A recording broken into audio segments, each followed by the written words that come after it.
Nah, kemudian juga yang perlu saya bentangkan dalam kesempatan ini, ya, juga masalah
ini ya, yang sebenarnya tidak bid'ah, tapi Wahabi tak tahu. Kita ini memang mengakui bid'ah hasanah, tapi tak semua yang kita amalkan bid'ah, sebagian itu sunnah. Cuma Wahabi tak tahu, kita tak tahu. Kita bilangnya bid'ah hasanah, mereka bilangnya bid'ah sesat. Contohnya macam apa? Ini contoh ya, bid'ah hasanah kita. Apa contohnya? Contohnya adalah tahlil. Kita ini kalau ada orang mati kan ada tahlil di sini. Biasanya berapa hari? 3 apa 7? 3 hari. Sama hari ke-7 ya. Kalau di Jawa ada yang 7 hari. Kalau di Aceh, di Sumatera 3 hari, lalu hari ke-7 itu tahlil. Kalau di Lombok, Nusa Tenggara Barat 9 hari. Ini sama Wahabi mendoakan orang mati loh, dibid'ahkan. Lah mendoakan orang bid'ah. Padahal orang mati ini kan perlu didoakan. Yang mati perlu didoakan, yang hidup perlu mendoakan pula. Mestinya kan macam itu. Dalilnya kita ini apa dalilnya kita mendoakan orang mati? Imam Nawawi dalam kitabnya Riyadhus Shalihin menulis bab bertajuk Babud Du'a 'anil Mayyit, bab anjuran mendoakan orang mati. Dalil yang disampaikan oleh Imam Nawawi, pertama ayat Al-Quran. Allah Subhanahu wa ta'ala berfirman, walladzina ja'u min ba'dihim yaquluna rabbana ighfir lana wa li ikhwanina alladzina sabaquna bil iman. Orang-orang yang datang setelah mereka, selepas mereka, senantiasa berkata atau berdoa. Maksudnya orang-orang yang hidup setelah sahabat meninggal. Orang-orang yang hidup kemudian setelah orang sebelumnya meninggal senantiasa berdoa atau berkata, Rabbana ighfir lana, hai Tuhan kami, ampunilah kami, wali ikhwanina alladzina sabaquna bil iman, dan saudara-saudara kami yang telah mendahului kami membawa iman. Artinya orang beriman yang meninggal duluan. Nah, di dalam ayat ini Allah memuji orang-orang yang mendoakan orang mati. Berarti mendoakan orang mati perbuatan terpuji. Berarti mendoakan orang mati itu dianjur, hukumnya sunnah. Ini Al-Quran. Tahlil itu kan mendoakan orang mati. Begitu disampaikan itu oleh Wahabi, loh, tahlil itu tak semuanya doa. Apa isinya? Sebagian kan zikir. Lah zikir itu doa. Bahkan zikir itu doa paling afdal sebenarnya. Kita ini kalau minta sama orang, ada yang bahasanya lembut, halus, ada yang kasar. Kalau kasar macam mana? Saya minta uangnya. Kalau langsung minta uangnya, kadang orang tak suka. Tapi kalau secara halus, jumpa dengan kawannya, kamu macam tambah handsome. Nah, kenapa? Pasti kamu banyak duit. Ini kan minta sebenarnya, cuma secara halus kan. Minta juga sebenarnya, cuma secara halus. Ini minta. Dan zikir itu doa. Ini kata siapa? Ini kata baginda Rasulullah SAW. Dalam hadis ya, an Abi Sa'id Al-Khudri radhiyallahu an Rasulillah sallallahu alaihi wasallam qala. Dari Abu Sa'id Al-Khudri radhiyallahu an, Rasulullah sallallahu alaihi wasallam bersabda, qala Musa. Nabi Musa berkata, "Ya Rabbi, 'allimni syai'an adhkuruka bihi wa ad'uka bihi." Hai Tuhanku, ajari aku sesuatu untuk berzikir kepadamu, juga untuk berdoa kepadamu. Ajari aku amalan untuk berzikir dan berdoa. Qala, Allah berfirman, ya Musa, la ilaha illallah. Musa, katakan, ucapkan la ilaha illallah. Qala Musa, Nabi Musa berkata, ya Rabbi, kullu ibadika yaqulu hadza. Tuhan, kok dikasih la ilaha illallah? Kalau la ilaha illallah, semua orang ya baca itu. Minta amalan khusus. Orang tuh biasanya kalau datang sama ustadz, sama tuan guru, sama kiai, kalau minta amalan, kadang minta amalan khusus yang tidak dibagikan pada orang lain. Ada orang begitu. Ya Nabi Musa contohnya. Ternyata oleh Allah dikasih la ilaha illallah. Akhirnya macam mana? Akhirnya Allah berfirman, qul la ilaha illallah, katakan Musa, tiada Tuhan selain Allah. Qala, Musa berkata, la ilaha illa anta, tiada Tuhan selain engkau. Innama uridu syai'an takhussani bihi. Sebenarnya aku ingin sesuatu yang khas buat aku, yang orang lain tak mengucapkan kalimat itu. Qala, Allah berfirman, ya Musa, hai Musa, lau anna as-samawati sab'a wa amirahunna ghairi wal ardina sab'a fi kaffatin wa la ilaha illallah fi kaffatin malat bihinna la ilaha illallah. Hai Musa, seandainya 7 langit dan isinya serta bumi ada pada satu piringan timbangan, lalu la ilaha illallah ada di piringan satunya, la ilaha illallah lebih berat daripada itu. Ini la ilaha illallah. Makanya kita kalau ada orang mati, kita bacakan la ilaha illallah. Karena ini doa, kata Allah. Ini doa. Dan doa ini lebih berat daripada 7 langit dan bumi. La ilaha illallah. Begitu disampaikan macam ini, Wahabi kadang tanya lagi, apa benar Rasulullah itu pernah mendoakan orang mati dengan zikir? Ya benarlah. Siapa cakap tidak benar? Mengapa begitu? Dalam hadis, ini hadis lain ya, an Jabir bin Abdullah Al-Ansari radhiyallahu an. Dari Jabir bin Abdullah Al-Ansari radhiyallahu an, qal, Jabir berkata, kharajana ma'a Rasulillah sallallahu alaihi wasallam yauman ila Sa'd bin Mu'adz hina tuwfi. Kami pergi bersama Rasulullah SAW pada satu hari menuju rumahnya Sa'ad bin Mu'adz ketika ia meninggal dunia. Jabir berkata, falamma shalla alaihi Rasulullah sallallahu alaihi wasallam wa wudi'a fi qabrihi wa suwiya alaihi. Setelah Rasulullah mensolatkan jenazahnya Sa'ad, lalu Sa'ad diletakkan dalam kuburnya, lalu kuburnya ditutup rata dengan tanah, sabbaha Rasulullah SAW. Maka Rasulullah membaca tasbih, subhanallah, subhanallah, subhanallah, fasabbahna tawilan. Lalu kami para sahabat baca subhanallah dalam masa yang lama. Jadi zikir bersama ini.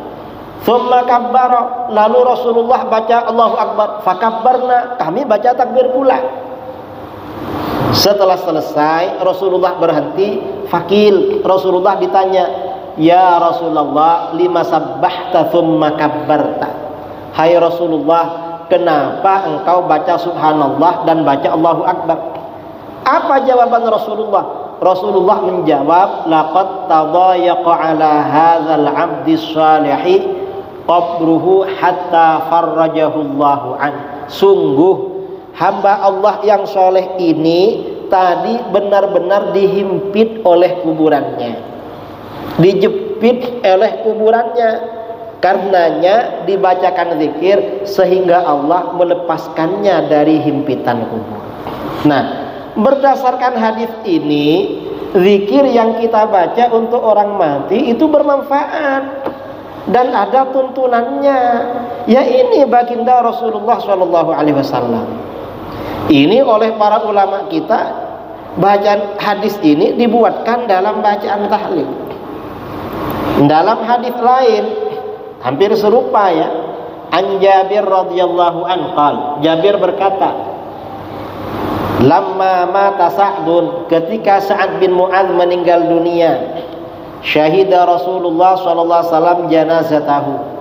Rasulullah sallallahu alaihi wasallam menyaksikan jenazahnya sampai ke kuburan. Fajalasa 'alal qabri, lalu baginda duduk di atas kuburan. Faqal, lalu baginda membaca la ilaha illallah subhanallah. Baca la ilaha illallah subhanallah. Kalau riwayat tadi baca subhanallah Allahu akbar. Artinya apa? Sebagian anak muridnya menyampaikan sebagian-sebagian itu. Summa qala, lalu Rasulullah bersabda, mengapa baca zikir itu? Hadzal 'abdus shalihu laqad duyyiqa 'alaihi qabruhu hatta khashitu alla yuwassa'a 'alaihi thumma wussi'a 'alaihi. Hamba Allah yang soleh ini tadi benar-benar disempitkan kuburannya, dijepitkan, dihimpitkan, hingga aku khawatir kuburan ini tak dilapangkan padanya. Karenanya dibacakan zikir sehingga dilapangkan kuburannya. Artinya apa? Rasulullah tuh baca zikir untuk orang mati. Ini satu riwayat, dan ini banyak riwayatnya, memang ada beberapa riwayat. Nah, ini artinya apa saudara? Bacaan tahlil untuk orang mati itu ada dalilnya. Jangan dibilang tak ada dalilnya, ada semua. Ya, cuma orang-orang Wahabi bilang bid'ah. Ya, padahal mereka tak tahu itu. Tak tahu aja mereka itu. Semua, kalau Wahabi ini berbeza dengan Ahlus Sunnah wal Jamaah, Wahabi selalu salah. Pasti salah. Di mana ada Wahabi di Malaysia? Di Perak ada? Hah? Kalau ada Wahabi cakap beza dengan kita, harus yakin kau pasti salah. Pasti salah saudara. Kalau tak percaya jemput ustadz-ustadz di IL ya. Ada ustadz siapa yang suka debat, Ustadz Tengku Fazil itu yang suka debat sama Wahabi itu ya. Wahabinya lari-lari itu. Atau siapa lagi, Ustadz Zamihan, terus Ustadz Abu Syafiq. Siapa lagi yang biasa kesini? Hah? Abu Zaini. Ya, ustadz-ustadz itu. Pokoknya kalau ada Wahabi cakap beza dengan kita, pasti Wahabi yang salah. Mengapa? Nasibnya selalu salah. Mengapa nasibnya selalu salah? Wahabi ini lahirnya dari Najd. Najd ini ibu kota Saudi Arabia. Dulu ketika Rasulullah SAW masih hidup, hadis riwayat Imam Bukhari, Rasulullah ini berdoa, ya. Jadi Rasulullah ini berdoa pada waktu itu. An Ibnu Umar radhiyallahu anhuma, qal Ibnu Umar radhiyallahu anhuma berkata, zakaron Nabi sallallahu alaihi wasallam, Nabi sallallahu alaihi wasallam berdoa, Allahumma barik lana fi syamina, Allahumma barik lana fi yamanina. Ya Allah, berikanlah keberkatan bagi kami di negeri Syam, berikan keberkatan bagi kami di negeri Yaman. Rasulullah berdoa keberkatan bagi umat Islam di negeri Syam dan Yaman. Qalu, para sahabat berkata, ya Rasulullah wa fi najdina, hai Rasulullah jangan lupakan doakan keberkatan untuk negeri Najd. Qala, lalu Rasulullah berdoa lagi, Allahumma barik lana fi syamina, Allahumma barik lana fi yamanina. Ya Allah, berikan keberkatan bagi kami di negeri Syam dan Yaman. Qalu, sahabat berkata lagi, ya Rasulullah wa fi najdina, Rasulullah di negeri Najd pula doakan keberkatan. Fa'adhunnuhu, aku menyangka qala fi tsalitsah, setelah 3 kali Rasulullah berdoa Isya ya, sekejap ya sampai 7:30. Tadi kata pengurusi sampai 7:30. Nah, ketiga Rasulullah diminta mendoakan Najd. Ternyata apa? Kata Rasulullah, hunaka zalazil wal fitan.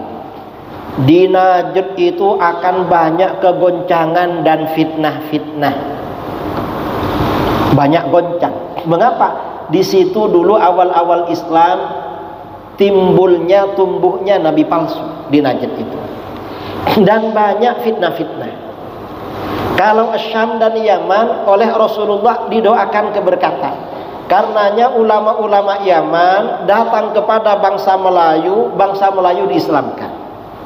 Ini berkatnya ulama-ulama Yaman. Begitu ada orang-orang Melayu kuliah di Saudi, belajar ke orang-orang Najd, orang-orang Wahabi, langsung gaduh saudara.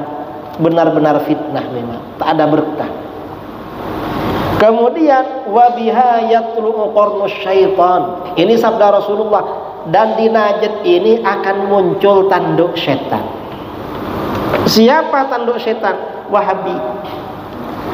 Kok dikatakan tanduk setan? Saudara tahu tanduk? Kalau ada kambing, ada lembu, ada tanduknya kan?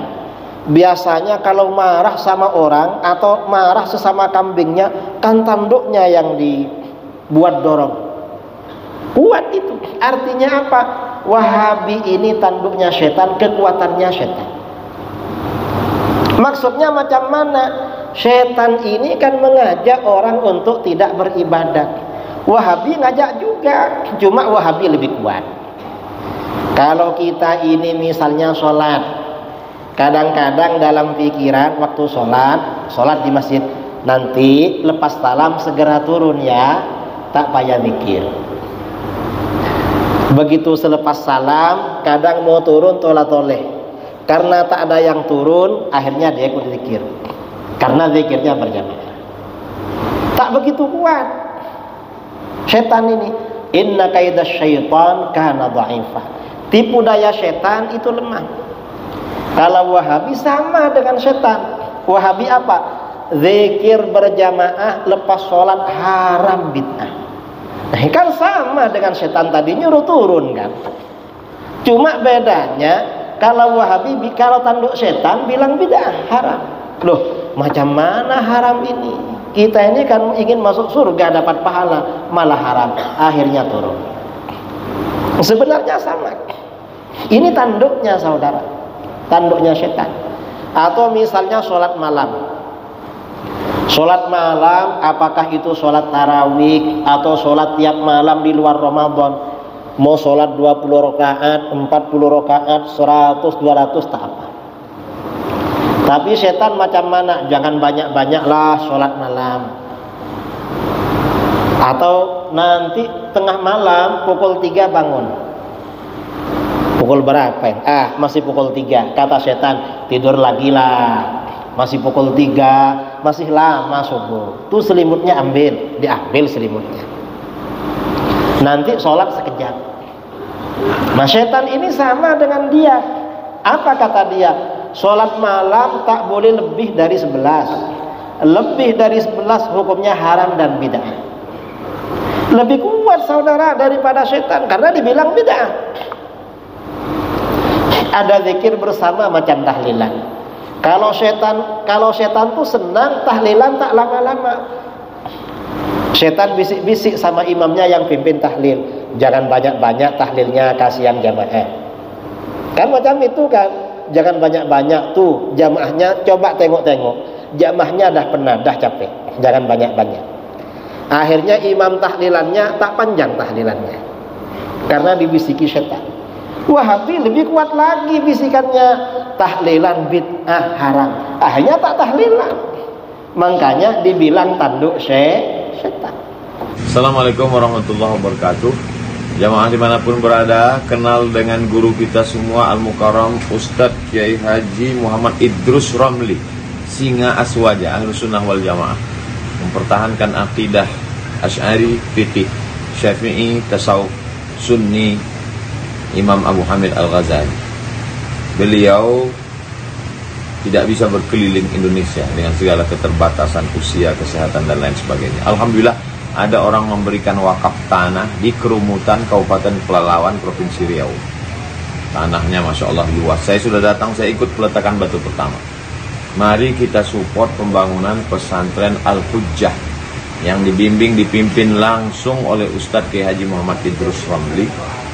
Kelasnya, asramanya, lokalnya, toiletnya, supaya anak-anak bisa belajar. Jangan sampai sesat, ikut aliran macam-macam. Nanti kita akan dituntut di hadapan Allah. Mari kita support melalui Bank Riau Kepri Syariah. Nomor rekening 820 200003. Sekali lagi, Bank Riau Kepri Syariah 820 200003. Ada rekening satu lagi, Bank Syariah Indonesia BSI 20019 45001. Sekali lagi, 20019 45001. Bukan pribadi, atas nama yayasan. Nama yayasannya Yayasan Al-Hujjah Riau. Ma'akal tafa'afnaita, uang yang dicari dibelikan makanan busuk. Wa malabis tafa'ablaita, diberikan pakaian lapuk. Wa matasaddaq tafa'amdaita, yang diwakafkan untuk bangun pesantren. Itulah yang akan mengalir menerangi alam kubur sampai hari kiamat. Hadiahkan pahalanya, belikan satu sak semen untuk almarhum ayah, almarhumah ibu. Mengalir pahalanya dan anaknya juga dapat amal jariah. Berkah selalu. Assalamualaikum warahmatullahi wabarakatuh.